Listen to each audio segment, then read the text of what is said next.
धन्यवाद सभापति महोदय। एक बहुत महत्वपूर्ण विषय पे मुझे बात रखनी है। सभापति महोदय, ग्रामीण रोजगार गारंटी योजना की बहुत अच्छा जो है ये पूरा कार्यक्रम है जिससे ग्रामीण क्षेत्रों में महिलाओं को, पुरुषों के साथ महिलाओं को रोजगार मिलता। लेकिन महोदय, उत्तर प्रदेश में मनरेगा के तहत जो प्रतिदिन मानदेय है वो 237 रुपए है और उसमें महिलाओं की भागीदारी 42.26% है। चूंकि यह स्थानीय रोजगार उपलब्ध कराता है और अगर इसी दैनिक मजदूरी दर को बढ़ा दिया जाए तो इसका सीधा फायदा ग्रामीण अर्थव्यवस्था को मिलेगा, उनमें भी महिलाओं को। देश के कुछ अन्य राज्य जैसे हरियाणा में 374 रुपए प्रतिदिन, गोवा में 356 रुपए प्रतिदिन, कर्नाटक में 369 रुपए प्रतिदिन, केरल में 346 रुपए प्रतिदिन और उत्तर प्रदेश में न्यूनतम मजदूरी अधिनियम के तहत अनस्किल्ड मजदूर भत्ता भी 400 रुपए प्रतिदिन है। मनरेगा की दैनिक मजदूरी दर भी बढ़ाई जा सकती है अगर सरकार पर ध्यान दे तो 237 रुपए पर्याप्त नहीं, कम से कम इसको 500 रुपए तो करे, ऐसी मेरी जो है सरकार से मांगे। महोदय धन्यवाद। धन्यवाद सभापति जी कि आपने मुझे लैंडिंग बिल पे अपनी बात रखने का मौका दिया। सभापति जी, 1856 में जो कानून बनाया गया और मैंने बिल पढ़ा, क्या पढ़ने के बाद मुझे एहसास होता है कोई बदलाव नहीं, सिर्फ कॉपी पेस्ट किया गया।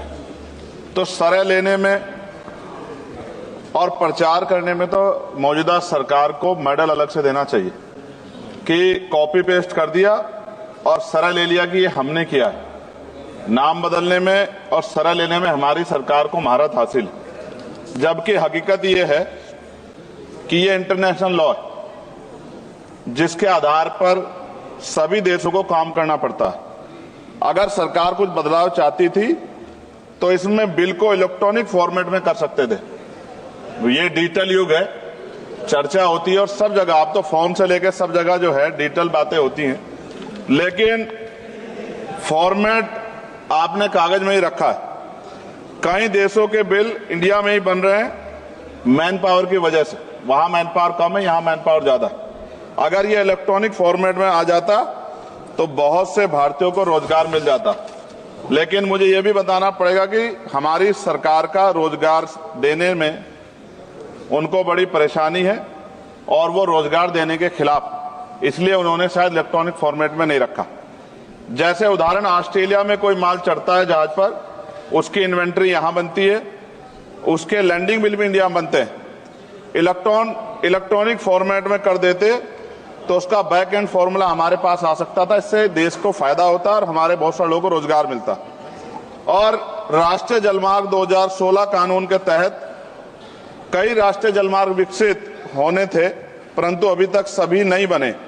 यह जलमार्ग बन जाते तो बाढ़ व सूखे की समस्या से भी निजात मिल सकती थी, लेकिन सरकार को बाढ़ से भी फर्क नहीं पड़ता क्योंकि उससे भी आम जनता को परेशानी होती। पेट्रोल और डीजल की जो खपत है, अगर ये बन जाए जलमार्ग तो बहुत फायदा जो है वो खपत कम हो सकती है और बहुत बड़ा फायदा हो सकता है। लेकिन सरकार का इसमें कोई इंटरेस्ट नहीं है, इसलिए मैं अपनी भावनाओं के साथ इस बिल को अपोज करता हूं और मैं कहता हूं कि सरकार अगर चाहे तो हमारे सुझाव को मान के कुछ अच्छा कर सकती है, वरना फिर मैं कहूंगा दोहराते हुए कि सरह लेने में और नाम बदलने में सरकार को महारत हासिल है। इसके लिए पुनः मेरा अनुरोध है कि इनको मेडल दिया जाए। धन्यवाद।